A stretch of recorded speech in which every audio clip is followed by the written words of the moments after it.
Smartwatch biasanya identik dengan bentuknya yang kotak atau nggak bulat, display warna-warni, kebanyakan memiliki touchscreen, terhubung dengan Bluetooth, dan berfokus pada kesehatan. Namun Amazfit, salah satu anakan dari Xiaomi, membuat smartwatch yang jujur agak nyeleneh, tapi sebenarnya memberikan nilai nostalgia plus-plus bagi market yang tepat. Halo Global Ferry di sini. Amazfit Neo ini menarik perhatian gue dengan G-nya yang unik retro gitu, namun tetap merupakan sebuah smartwatch. Here's my thoughts. Let's check it out.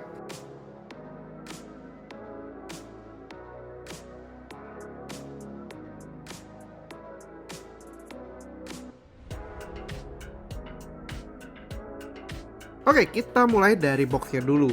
Bentuknya sih sederhana banget untuk boxnya, cukup slim dan ringan untuk soal packagingnya.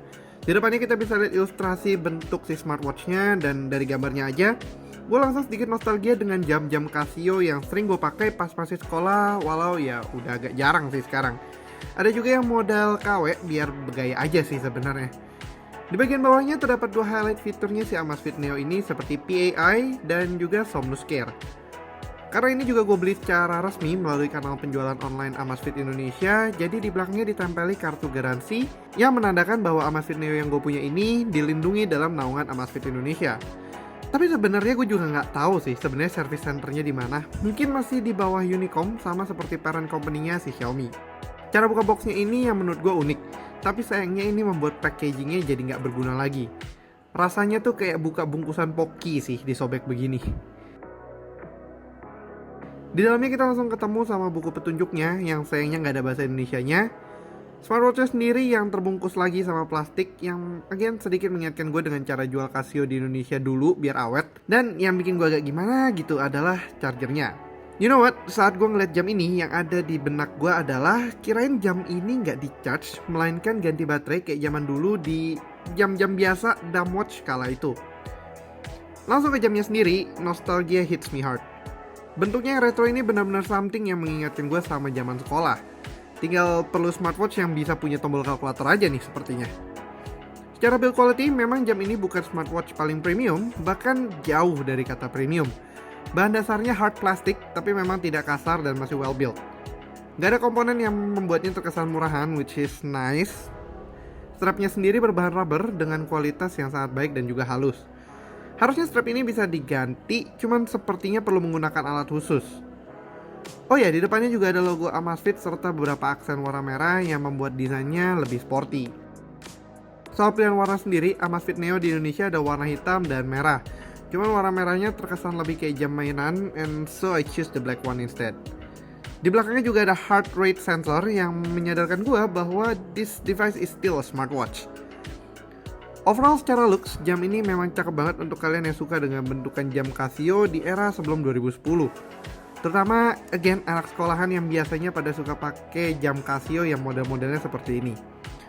Build quality-nya pun nggak murahan, malahan sangat solid untuk sebuah smartwatch retro 400 ribuan. Untuk nyalainnya, ternyata setelah gue recording ini baru tahu kalau ternyata bisa memakai tombol di kiri bawah. Tapi pas pertama kali gue men-setupnya, jadi gue melakukan startupnya dengan menghubungkan chargernya ke powerbank. Pas pertama kali, pastinya jamnya masih 0000 atau jam 12 subuh, karena belum terhubung dengan aplikasi utamanya. Jadi ini nggak bisa di-set secara manual seperti yang kita lakukan dulu pada jam-jam yang masih kita bisa bilang dumb watch. Aplikasinya namanya Zip, atau dulu tuh sebenarnya namanya Amazfit App. Entah kenapa rebranding dan jauh banget dari nama brandnya dia sendiri. Kalian bisa mendapatkan aplikasinya di App Store untuk iOS atau Play Store di Android, atau melalui scan QR di buku petunjuk penggunaannya. Untungnya aplikasi ini masih bisa memakai Mi account walaupun sudah rebranding, so that's alright. Dan ternyata gue juga sudah menyimpan smart wearables Amazfit lainnya yang pernah gue gunakan. Untuk menghubungkannya, kita tinggal menambahkan Amazfit Neo ini ke Zip app-nya, dan si jam tangan ini sudah otomatis tersetting jamnya mengikuti jam smartphone kita.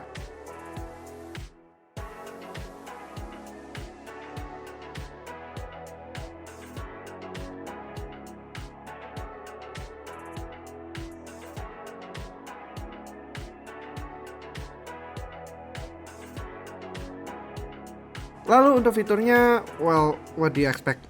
Ini adalah basic slash retro smartwatch. Feature wise, nothing much sebenarnya ada di sini.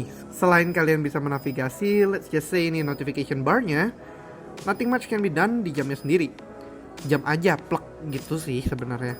Menu di atas ada beberapa hal seperti notifikasi, weather, heartbeat, jarak yang telah kita tempuh, stopwatch, dan juga informasi notifikasi yang baru masuk.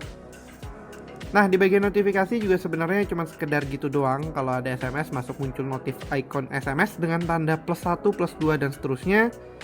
Dan kalau ada telepon masuk, well, at least ada caller ID, that's a plus. Untuk sebuah sports tracking dan PAI, jam ini hanya bisa merecord, lalu kita mempreview semuanya melalui aplikasi Zip-nya. So, dengan cukup cepat bisa gue bilang in conclusion, ini sebenarnya smartwatch yang agak dumb watch.